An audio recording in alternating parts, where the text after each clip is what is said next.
Alors avec nous, nous avons Gérard Rurel, adjoint au maire de Caen, en charge de la santé, solidarité, liens intergénérationnels, salubrité et handicap à la mairie de Caen. Philippe Boblet, directeur de l'autonomie au conseil départemental du Calvados, et Sophie Gauguin, première vice-présidente de la région Normandie, qui suit les questions d'autonomie. Quelques regards rapides, quelques focus avec vous sur ces enjeux, ces innovations que vous portez autour de ces questions-là, en commençant avec vous, Philippe Boblet. Le département va engager d'ici quelques semaines, en juillet, les discussions, les concertations sur le nouveau schéma directeur que vous allez lancer. Le précédent date de 2019 et court encore. C'est important de le dire parce que ce schéma directeur, c'était le schéma directeur de l'autonomie et vous allez en faire le schéma directeur des solidarités. Et en ce sens, vous vous mettez aussi en résonance avec le déploiement que vous faites depuis le début de l'année de 25 maisons départementales des solidarités à travers le territoire qui veulent répondre à l'ensemble des enjeux de vulnérabilité et des publics concernés. Pourquoi mettre en avant ce terme de solidarité aujourd'hui? En quoi ces antennes de proximité, que vont être les maisons départementales, en sont les emblèmes? Bien déjà, bonjour à toutes et à tous et merci de nous accueillir. Oui, les maisons départementales de solidarité résonnent depuis le début de l'année 2025 sur le territoire du Calvados. Alors, comme vous le savez, comme vous l'indiquez, en réalité, l'évolution de la société, la crise sanitaire, l'évolution de la demande sociale, le besoin aussi de pouvoir afficher une proximité sur le territoire, c'est clairement ça les enjeux. Ont concouru à la création de ces maisons de solidarité.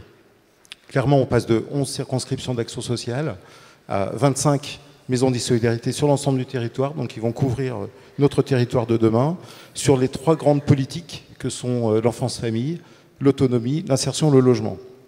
Donc, je pense que concomitamment et naturellement, finalement, ça a joué sur l'idée de dire demain, raisonnons plutôt, arrêtons de raisonner en silo, essayons de raisonner global, et l'idée de ce schéma de solidarité est née comme ceci, et c'est son ambition pour demain.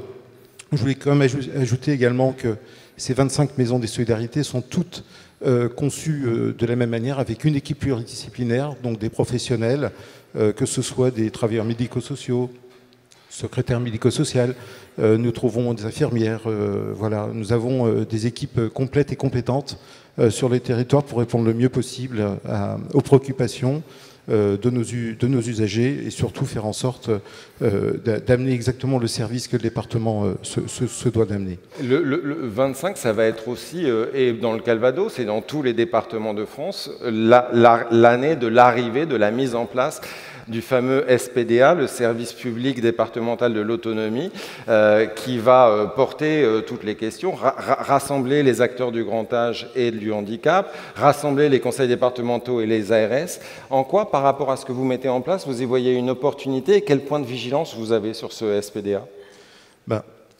Alors le SPDA, je ne sais pas si ça parle à tout le monde, mais c'est le service public départemental de l'autonomie, donc porté fortement par la CNSA et qui aujourd'hui concerne l'ensemble des départements au niveau national. Alors pourquoi ce SPDA? En 2 mots, très simplement. Bien tout simplement parce qu'on s'est rendu compte qu'il y a un foisonnement de démarches, de dispositifs, souvent inégalement répartis aussi sur le territoire. C'est ce que je dis, il y a de très très nombreux acteurs qui opèrent sur le territoire en matière d'autonomie. Mais la question est finalement, est-ce que ces acteurs sont capables de travailler, de se coordonner ensemble? Mais en tout cas, c'est l'ambition du SPDA et c'est clairement l'objectif attendu de ce nouveau service. Alors je précise, je vais le dire tout de suite, ce n'est pas un nouveau service, clairement, on ne crée pas une structure, on travaille sur une coordination d'acteurs. Et ça, c'est très important. Je viens de voir dans la salle, d'ailleurs, mes 2 collègues que je salue de l'ARS, avec qui nous travaillons conjointement, et je l'espère et je le pense, en bonne intelligence, pour créer ce service public départemental de l'autonomie. Nous avons comme enjeu, d'ici la fin de l'année, de créer la conférence territoriale de l'autonomie. Donc ça, c'est un travail qui est déjà en cours. On a commencé à y réfléchir. Quand on parle de conférence territoriale de l'autonomie, on se dit, oh là là, il nous crée encore quelque chose en plus. Alors, on va essayer de travailler avec le Conseil départemental de la citoyenneté de l'autonomie, le CDCA, et puis les acteurs pour voir comment on va pouvoir mettre en place ces structures sans pour autant qu'on ait l'impression vraiment d'avoir quelque chose en plus, mais une vraie coordination d'acteurs. Voilà, c'est un enjeu. J'y vois pas beaucoup de risques. Vous m'avez posé la question, est-ce qu'il y a des risques? Moi, je pense que le risque que l'on pourrait voir, c'est justement de se louper sur cette fameuse coordination d'acteurs, parce qu'on ne répondrait pas à l'attendu. C'est un rendez-vous important pour donner de l'orientation, de la lisibilité à l'offre, et puis des passerelles aussi à créer. Un dernier point, on est dans un contexte, on va en parler évidemment, de tension, de budgétaire, de rigueur sur les finances. En quoi est-ce qu'un acteur aussi important que le département, ça impacte vos politiques? Et quel message vous pourriez faire passer aux associations présentes qui vivent aussi ces situations de vent un peu tempétueux? C'est sûr qu'en matière de tempête financière, on peut dire qu'on y est. Le président nous a donné quelques chiffres en tout début de semaine en disant que l'épargne nette allait passer d'un peu plus de 4 milliards à 150 à 200 millions pour les départements consolidés. Donc autant vous dire que ce n'est pas forcément annonciateur de bonnes nouvelles. Néanmoins, moi je dis, bon, il y a effectivement les finances, mais il y a aussi tout l'accompagnement qu'on peut faire.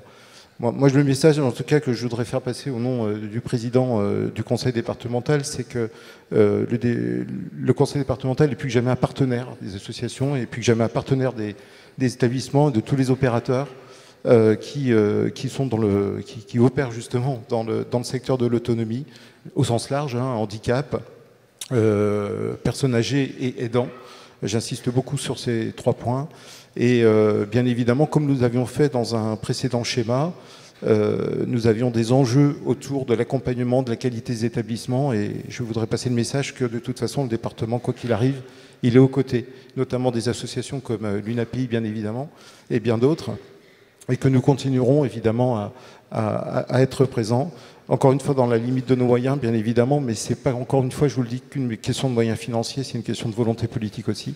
Donc voilà, en tout cas, c'est le message que je souhaite vous faire passer aujourd'hui. Alors ces politiques, elles se déploient bien évidemment au niveau départemental, au niveau du territoire, porté par vous, porté par l'ARS aussi, et puis au niveau de la proximité où il y a un acteur clé, c'est la mairie qui travaille sur les enjeux d'accessibilité et sur les enjeux d'inclusion. Caen fait beaucoup de choses en la matière. Si vous êtes allé visiter sur le château, vous avez peut-être vu, il y a des bornes sonores qui se déploient un peu partout. Si vous passez dans les trams, vous verrez que dans les lignes de tram, il y a des parfums différents dans chaque ligne pour que les personnes puissent aussi repérer et se guider quand ils ont des difficultés pour ça. Donc il y a plein d'innovations autour de l'accessibilité qui se met en place. C'est un chantier sur lequel vous investissez plus de 700 000 € par an au niveau de la mairie. On ne va pas détailler évidemment tout ce que vous faites là-dessus, et d'autant plus que vous le faites vraiment dans une démarche de concertation et d'inclusion. De quel type d'engagement est-ce que sur ces questions d'accessibilité vous êtes le plus fier, je dirais, Gérard Ruel, et comment est-ce que vous portez cette démarche dans une vraie dynamique de concertation? La politique inclusive sur le handicap à la ville, nous la voulons transversale à travers les différentes directions, avec une acculturation, je dirais, de la prise en charge du handicap pour que chaque direction, lorsqu'elle fait un programme, revienne vers notre service et qu'on amène notre expertise ou l'expertise des associations qui nous aident au quotidien pour améliorer l'inclusion de la politique du handicap. Bien entendu, il y a plein d'actions, et je ne vais pas en faire un catalogue. On est souvent très joyeux, orgueilleux de notre dernière innovation ou autre. Et je dirais la dernière, celle qui quelque part m'a fendu un peu le cœur, c'est à l'occasion des 30 ans de la Colline aux Oiseaux. Et dans notre politique, on avait toutes les aires de jeu inclusives des enfants, toutes les aires de jeu, quand on les rénovait ou on les créait, c'était de les mettre aux normes de situation de handicap. Et à l'occasion des 30 ans de la Colline aux Oiseaux, on a repensé l'aire de jeu. Et cette aire de jeu qui fait plus de 300 mètres carrés et qui est une aire de jeu inclusive pour les 4 handicaps, m'a quelque part pris les tripes parce que les enfants qui se sont très rapidement appropriés cette aire de jeu, et puis au bout de 10 minutes, on ne voyait plus quelle était la différence entre les enfants. Je disais que c'est aussi dans une démarche de concertation, parce que depuis 2009, vous avez mis en place des états généraux annuels sur des thématiques, et vous travaillez, vous réfléchissez ensemble avec toutes les associations. Qu'est-ce que ça apporte, ces états généraux, à la fabrique des politiques publiques que vous mettez en place sur le sujet? Derrière ces états généraux, où chaque année on a un thème bien particulier, déjà ça permet au monde du handicap de reconnaître tout ce qui se fait sur le territoire, sur la culture, sur le sport, avec toutes ces associations, par exemple quand on l'a fait sur le sport, toutes ces associations qui sont aussi inclusives vis-à-vis du sport. D'ailleurs, dans nos politiques municipales, la subvention dépend aussi du critère de l'inclusion des personnes en situation de handicap. Il y a le sujet de la journée, c'est le vieillissement, c'est le grand âge.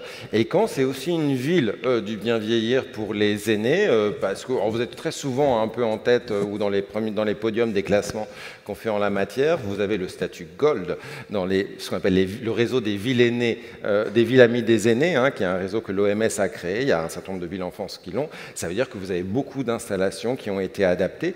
Et juste un focus sur une de ces innovations assez intéressantes, vous avez créé des silver appartements. Il y en a 2 aujourd'hui, qui sont un peu des démonstrateurs pour adapter sa vie à domicile avec le grand âge. Comment ils fonctionnent? À qui ils s'adressent?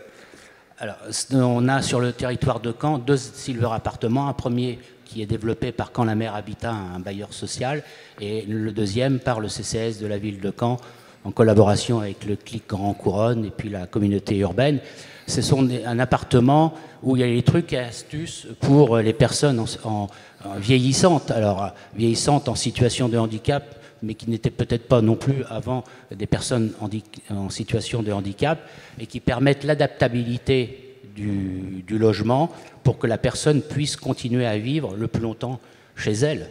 Et ces appartements-là sont faits pour les écoles, par exemple les écoles d'aides-soignantes viennent voir ces appartements, mais aussi ouverts au public qui peut venir voir quels sont les aménagements que nous pouvons, que les appartements puissent recevoir pour que les personnes restent dans leur appartement. Toute la journée, on va le dire, on va le répéter, une des clés de ce bien vieillir, c'est l'anticipation, c'est la préparation, et ces silver appartements sont un des moyens, une modalité aussi de penser ce vieillissement avant de le subir, et c'est très important. Un dernier focus avec vous, Madame Gauguin, parce que si on fait le tour un peu des acteurs et des politiques, évidemment la région est aussi en regard sur ces questions d'autonomie, même si vous n'avez pas de compétences à proprement parler. Néanmoins, l'idée, c'est d'avoir un fil rouge vraiment autonomie qui trace les grands champs de compétences que vous avez et de décliner l'enjeu de l'autonomie sur ces différents champs d'action qui sont les vôtres. En quoi est-ce que c'est une conviction politique, en quoi c'est une conviction personnelle aussi, que de mettre l'autonomie en résonance de tous vos champs de compétences? D'abord, bonjour à toutes et à tous. Je souhaite la bienvenue au cadre dirigeant de l'UNAPI, à sa présidence, et puis à chacune des familles qui sont présentes aujourd'hui. C'est un plaisir d'avoir choisi la Normandie et Caen. Évidemment, je suis maire aussi d'une commune rurale de 2300 habitants qui accueille 3 établissements. Et donc, quand on a grandi dans une commune comme celle-ci et qu'ensuite on prend des responsabilités régionales, on a forcément un regard bienveillant parce qu'on a grandi avec des enfants qui ont aujourd'hui mon âge, 50 ans, et que je croise tous les jours. Et forcément, même si la région Normandie n'a pas de compétences en propre, et il y a eu des clarifications législatives, on s'efforce comme le fait le docteur Hurel, d'être en transversalité. Donc c'est d'abord un engagement personnel parce que je crois en inclusion dans un vrai projet de société. On a beaucoup de choses à faire progresser encore, notamment depuis l'école. Enfin, je me bats pour ça auprès des parents, dont c'est le parcours du combattant au quotidien pour être entendu et accompagné. Et on le décline comment? D'abord en tant qu'employeur. La région Normandie, c'est 4800 agents. Et donc dans nos recrutements, on a mis en place évidemment une politique de recrutement en faveur des agents en situation de handicap. On accompagne aussi les parcours de formation pour l'inclusion dans l'emploi, avec des partenariats qui permettent de financer des formations quand on est demandeur d'emploi. Donc ça, c'est particulièrement important. Quand on est chef d'entreprise aussi, qu'on a envie de créer son activité au travers des politiques de l'ESS, de l'économie sociale et solidaire, nous avons mis en place un parcours d'accompagnement, un grand plan de financement de l'accessibilité de nos gares. Enfin, quand on est arrivé en responsabilité, il y avait un retard indécent sur l'accessibilité des gares. Donc on essaye de rattraper ce retard avec des plans pluriannuels d'investissement. Et là où on peut, évidemment, sur le sport, avec une politique handisport très très forte, sur le soutien à la fois des athlètes eux-mêmes, dans leur parcours, ou des moyens ou des investissements nécessaires, par exemple, voilà, pour ne pas monopoliser la parole trop longtemps. Pour faire un peu le tour de ces champs de compétences, il y en a un qui est important aussi, c'est la culture. La culture, c'était le sujet des derniers états généraux à Caen de l'autonomie et de l'accessibilité. C'est aussi un sujet sur lequel vous essayez de mettre l'autonomie en lumière. Oui, mais partout, sur chacune des compétences. C'est un fil conducteur et je dois dire que c'est formidable d'avoir réussi à emmener tous mes collègues vice-présidents. C'est vraiment un travail d'équipe, l'inclusion. Dans les lycées, on a demandé aux proviseurs de choisir 5 thématiques sur le projet social et éducatif de leur lycée. Dans ces sujets, il y avait aussi l'inclusion. Vous allez dire que je suis un peu l'oiseau de mauvais augure, c'est parce que je suis en hauteur, je suis sur mon perchoir. Même question qu'à Philippe, tant de rigueur budgétaire, est-ce que finalement ce plus indispensable, mais qui n'est pas le champ matriciel de vos compétences, ne risque-t-il pas aussi, avec les rigueurs budgétaires qui arrivent, d'être un peu réduit? Et est-ce que cette volonté de faire de l'autonomie dans vos champs de compétences va tenir ces vents de rigueur qui arrivent? On va y vite fixer, parce que pour avoir un parcours dans les cabinets ministériels, je sais que la feuille de route va arriver mi-juillet. La région Normandie a été ponctionnée de 153 millions d'euros qu'il a fallu trouver en 3 semaines, donc autant vous dire que c'est un exercice injuste d'abord, parce que ce n'est pas les collectivités territoriales qui créent la dette nationale. Enfin, franchement, nous, c'est rien du tout. Donc c'est particulièrement injuste. Donc nous, on essaye d'être juste dans la difficulté qu'on a à pouvoir appliquer tout ça, avec évidemment du ruissellement sur les communes.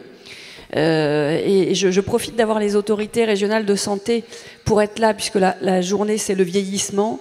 Quand vous avez des communes bienveillantes qui travaillent sur des sujets de démographie médicale, parce que c'est lié, pour bien accompagner le vieillissement, il faut des médecins.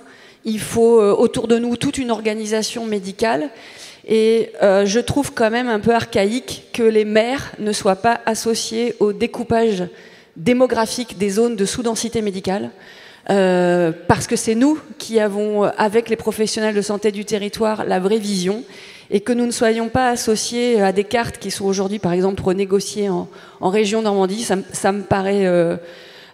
effarant, qu'on ne prenne pas en compte le nombre d'établissements qui accueillent des personnes en situation de handicap sur ce zonage de la même façon.